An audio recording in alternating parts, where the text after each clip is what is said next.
Hey everyone, today we're looking at the X95J 75-inch 2021 model Sony television. Now I picked up one of these TVs during its end-of-life sale, and because Sony recently released a very good update for this particular television, which made it very game viable. It's replacing my older but still very beautiful Sony X950H 65-inch screen, which for all intents and purposes I thought was an amazing panel. It's had good clarity, good motion, good colors, good processing. The only thing maybe it struggled in was a little bit of blooming, but the build quality was there as well. It did lack the HDMI 2.1 ports. With that, no G-Sync and no VRR with local dimming. Anyway, so we got one of these instead, a much bigger screen, and we're going to be looking at the unboxing process. But if you've unboxed a TV, a Sony TV in the last 5 years, it's business as usual. Just make sure that you read the instructions and you follow them. Make sure you install the feet before mounting it on your television cabinet and that you have 2 people to do so. At the end, you'll be rewarded with this, a very clean and very premium looking panel, one that you can enjoy for a long time.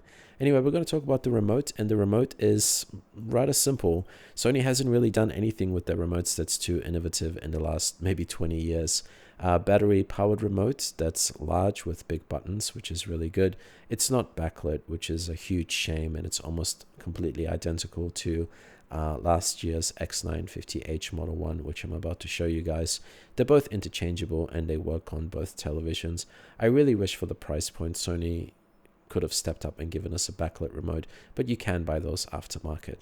Anyway, you will need an HDMI 2.1 cable because if you try to run the VRR signal without one, you might get this issues and freezing, stutters, and all sorts of problems. So make sure that you pick one up.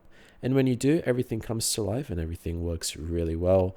First impressions of my TV when I turned it on was that the colors were a little bit muted and not very well saturated. This television does need calibration and it does need tuning a little bit as well. The build quality is phenomenal. I love the middle edge design.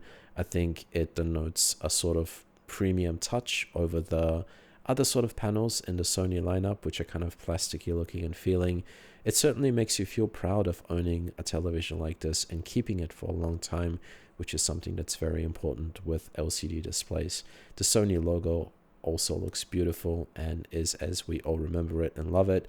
I love the little feet. They fixed the wobbling issue that the X950H had with the 75-inch screen, giving us a more kind of sturdy and stable stand. The screen bezels are also really small, but we do get the cable in the back, which is unfortunately attached to the TV and we can't remove it. The back panels are also quite modern and you get a really cool checkerboard design, which is very, very nice. Anyway, moving on, I love the way that this television fills my field of vision. It's really quite beautiful, and if you're wondering if 75 or 85 inches might be too big, I'll include a calculator, but I think the moral of the story, or what I kind of took away from owning a 75-inch TV, is that eventually your eyes adjust and you just see it as normal, whereas at first I thought it was a little bit too big. Anyway, moving on to the tests, we're going to look at black uniformity, the ability of the screen to display black all across the screen without any glowy and ugly bits. Unfortunately, straight out of the box, the screen didn't have very good uniformity. You can see in this particular picture in the bottom left and right, you see those kind of glowy, circly bits. I'll try to enhance them more so you can see them, but you can get rid of them. You take a dry towel and you just very gently massage those bits and massage the screen. Over a kind of repetitive process of 3 or 4 or 5 times, they will completely go away. And now in the next test, you'll see I have a very uniform and beautiful black screen. Now we're going to do the local dimming test as well. Local dimming, to those of you that don't know, it's kind of hard to explain, but LCD televisions use this kind of technology, and with the 75-inch, we get 84 dimming zones. Dimming zones are kind of like these partitions on the screens, like little squares that are all over the screens, which help darken an image even more. Like if a picture passes over it or something, it darkens it even more to give you higher contrast and deeper black levels. You want as much contrast as possible, as contrast is the single most important thing to image quality. Now, what some LCDs have is a blooming issue. Like when you have an image that goes over a dimming zone, it kind of lights up and looks very ugly. But I didn't find any of this with this particular television. With the VRR in game mode, it was just 100% phenomenal. Another thing that it does really well is brightness. This television gets really bright. I never really set it to 100%, but some people might. I think all the highlights are very beautiful. Everything really pops out. You get the detail in the image, like the detail inside of that light, not just the bloomy light that you see here, which the camera overexposes, which is really good. The X-White layer is also great because it allows you to watch the television from all angles without the contrast or the color degrading. So you want that on the television, and this one performs impeccably well. I'm very happy with it. Moving on from that, we're going to look at the reflections on the X95H, and now we're going to look at the reflections on the X95J. Basically more or less the same thing. It handles all sorts of reflections very well. You get this sort of wavy looking sort of reflection layer, but in real life, you know, it just dissipates the reflections without, you know, much kind of issues. And I'm in a bit of a dark room, so I mean, this is really not a problem to me. Dirty screen effect is another thing that LCD panels suffer from quite a lot, especially the older Samsung panels had that. The QN90A was really terrible. I saw that in the store and I just wanted to vomit. But this particular panel is very clean. Dirty screen effect is like this blotchy, ugly thing in the middle of the screen or somewhere on the screen where you can't get rid of it no matter what you do. I'm gonna go around and a few different colors, and you will see the dirty screen effect here in green, but it's very minor right in the middle of the screen. If you focus enough, you'll see it, but that's all it was. There wasn't really anything else. Another thing is gray uniformity, how well a screen can display a singular color, whether it's good as a desktop monitor that you can kind of use on a daily basis. And I thought the gray uniformity was really great. There wasn't, you know, much abnormality with this particular panel. Some might say I got lucky, but I think, you know, it's kind of standard with Sony. My X95H was good too. Anyway, we're gonna look now at the XR processor, and in particular how it processes contrast. I think the contrast ratio with local dimming is about 4,000 to 1, which is, you know, not too bad with local dimming, and without it, the native contrast is about 2,000 something to 1, which is not on the high side, but the way the XR processor does it is really well. It gives you just enough contrast and depth, and you get this really amazing depth perception. Like when I was looking at these tall buildings and these sort of faraway objects, you really feel like they're there. It's almost like the ability of a television to create a somewhat 3D environment by looking at it, right? That's kind of what it really is. It gives your retina more information, the more contrast is there, and the more processing is done. It gives your brain more kind of information, which fills in the gaps, and you get this perception of depth, which is really amazing. This particular scene with Detroit Become Human, it's like I don't know what it is, like a cathedral dome scene, right?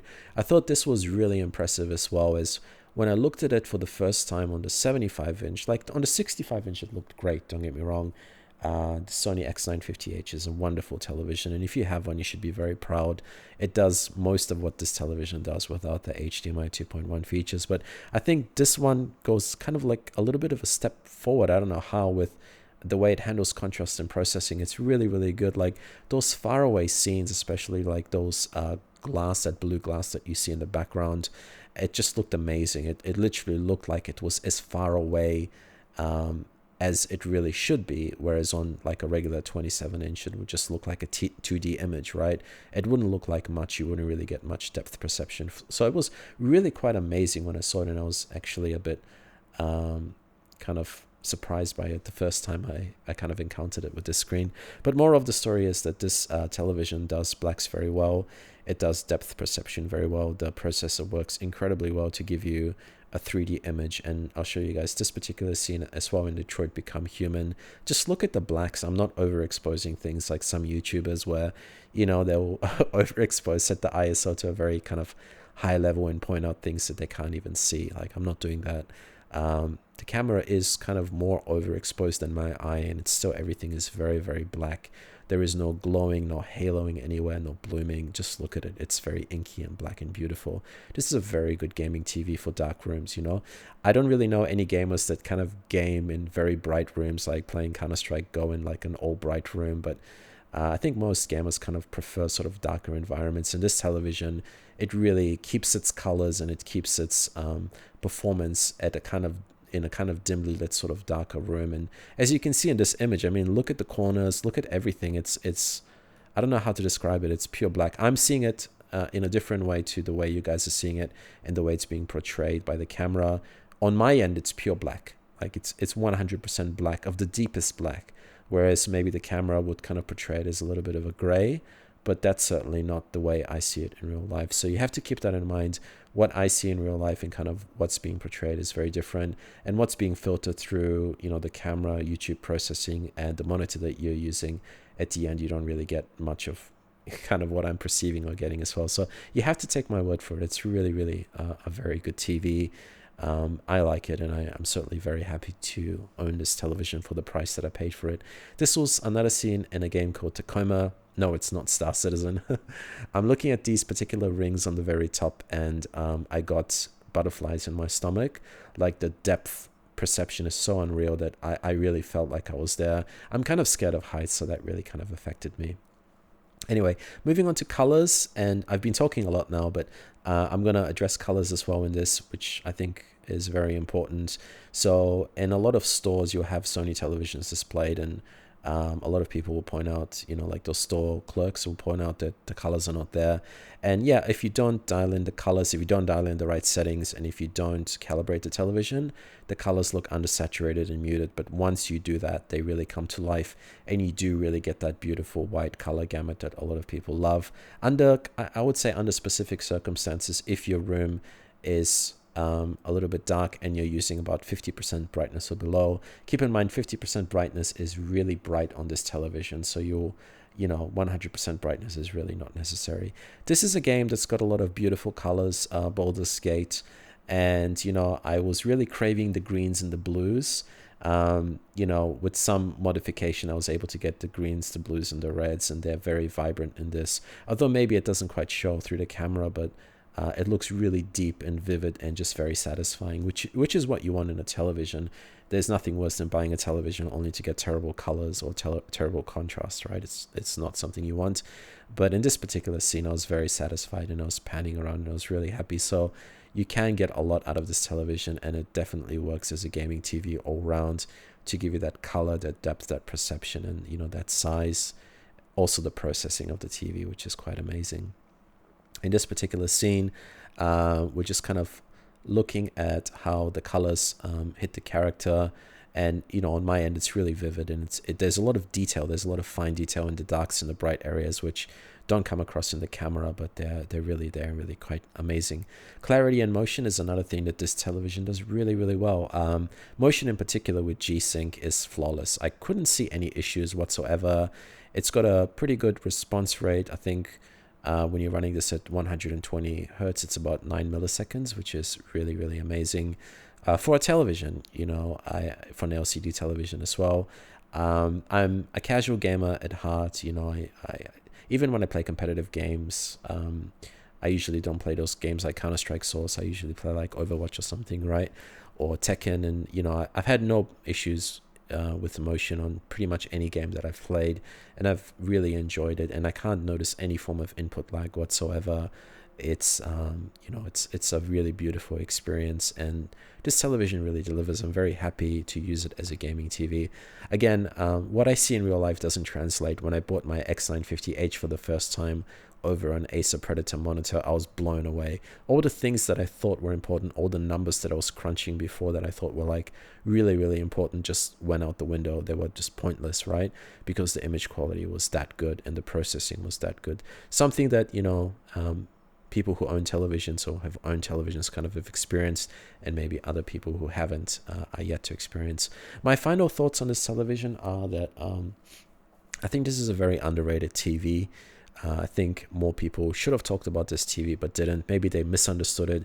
Maybe they expected some type of magic out of the box, but it does require some tuning, some calibration, and some work. But when you understand the strengths of this TV, like using it in a dark or lightly lit room, when you understand that you need to calibrate it and you need to fine tune some of the settings on it, and I'll give you guys my settings in the description below, even without calibration, which has to be done per unit because every unit is a little bit different. Like I used some Arding's calibration settings which looked horrible on the screen, so you will have to professionally calibrate it yourself by calling someone in. But when you do, everything just comes to life. Everything's beautiful, everything's satisfying. That with the higher processing, with the G-Sync, with the local dimming, with the variable refresh rate, you have a credible 75-inch high quality gaming monitor. Now you can use this television for watching TV and other things, and you see many reviewers do reviews on this television for that, but I'm focusing specifically on gaming as that's what I'm using this TV for. But don't take my word for it. I'm not the only one in the family that's enjoying this TV. Other family members too, probably enjoying it a little bit more than I am, and the end result is very positive. Anyway, thank you guys so much for watching this overview, and I will see you definitely in the next video.